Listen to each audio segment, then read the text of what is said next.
We are currently recording on the Sony A7 III, a camera that when it came out shook the video world to its boots, and it has been one of the very top kings in the camera world. But 2018 was a very fierce time of competition for video cameras. Today we're going to find out, is the Sony A7 III, the once top of the world king, is it still worth getting in 2019?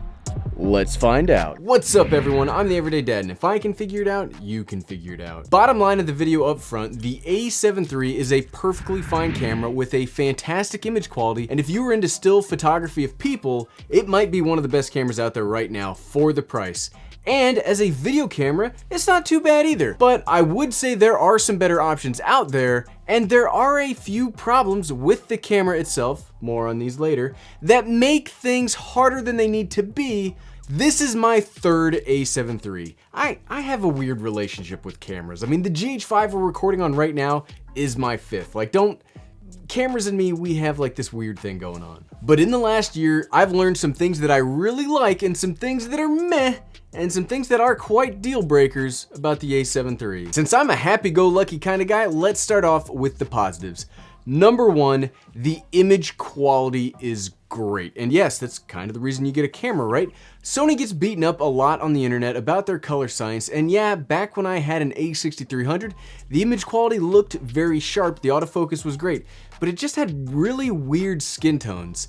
I think with their newest cameras like the A7 III and the A6400 specifically, they've basically fixed these issues. You can get a very nice image straight out of camera without really needing to tweak anything other than setting into your preferred picture profile. Mine happens to be picture profile 1. It's one of my favorite of all time. Not only that, but it is still a rare camera that can do 4K with the full width of the sensor, and will even do 4K 30 frames per second with just the slightest of crops. I mean, it's like 1.1 or 1.2 or something. It's not that bad. The benefit of the Sony is their downsampling sensor technology. The sensor inside of the A7 III is actually a 6K sensor. They downsampled to 4K.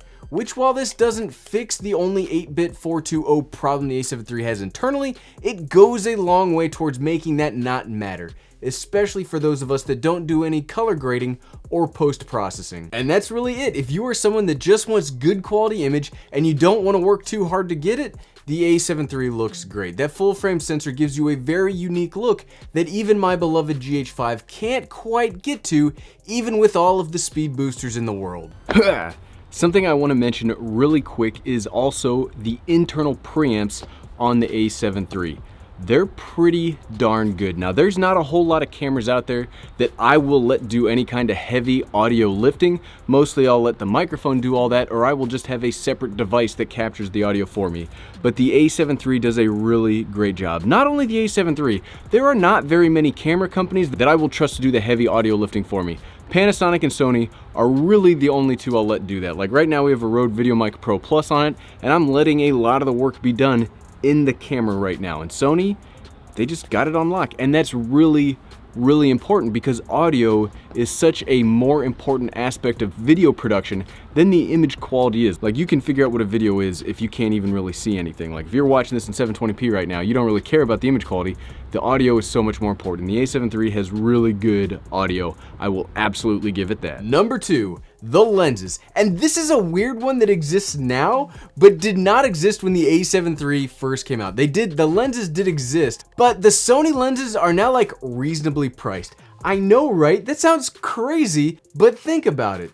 Since the A7 III came out, almost every other manufacturer has thrown their hat in the full frame mirrorless ring.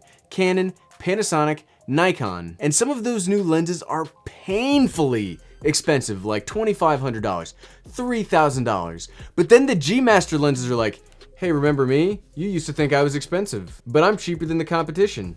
What a weird world we live in. The benefit of this obviously is the Sony glass is some of the best out there, and though it hasn't had a price cut and some are still more expensive than the camera itself, they are now no longer the most expensive examples, and for that, you know what? I give Sony credit. Plus, another benefit of this line is you now have a full set of native lenses, and you don't need to bring along an extra adapter with your old DSLR glass. Most of the adapters do work fine, but I hate extra pieces. Number three, the customization. I just can't get over how good the customization on the A7 III is. It's got got 4 buttons specifically designed to let you pick whatever function the camera can perform that you want access to quickly and efficiently. I just really like being able to change how a camera works by how I like to use it, and not necessarily how the camera manufacturer decided that I should use it. I'm my own man, mom. For me personally, I have the 2 front top buttons set to Super 35 mode and clear image zoom, which, number 4, crop mode and clear image zoom. These 2 features combine together into a fantastic package. You can take a regular old prime lens, crop in without any image loss, and then digitally zoom in 1.5 times more for more zoom without losing any image quality. It takes your standard prime lens and turns them into mini zoom ones. Plus, it will let you reach even farther with your zoom lenses, and you don't have to worry about bringing along a bunch of other gear to do it. I use this mode all of the time. It also lets me get past some close focusing distance issues when I'm trying to do B-roll with the camera. And darn it, I love when a camera pleasantly surprises me like this, because that's not a feature that I sought out, but I'm so impressed that it has it. Before I start rambling on too much about the things I like, we'll quickly go through a few of the smaller things. The battery life is awesome. The auto exposure modes are on point. You can power it while in use from the USB-C connection, and it's got dual card slots. But it's not all perfection over here. There are a few meh parts of the camera too that maybe in a future body can be refined and perfected. First up, the rear screen. It's only touch for focus, which is great and all, but I wish it had full touch functionality like the Nikon Z6, which is actually still my preferred full frame video camera. Also, the rear screen is oriented in a weird way, so if you wear polarized sunglasses outdoors, like I do all of the time, I mean, you've seen it, you straight up can't see it until you put a screen protector on. Like, it basically means I can't use the screen without a screen protector, which kind of stinks. Another meh thing is the body itself. It's certainly not the worst feeling camera body in the world, and the construction is great, but I wish it had a bit of a deeper grip and was maybe just a little bit taller to make it better to hold in the hand. I have pretty regular sized hands, and even then I'm missing the pinky here. You can get a battery grip to fix this, but I just wish it had a little bit better experience to hold. Those are all minor problems that can be very easily worked around, so don't get too wrapped around the axle on those. But here there be dragons, and by dragons I mean deal breakers, at least for me personally. 1. The second you plug in a monitor, you lose face tracking autofocus in 4K.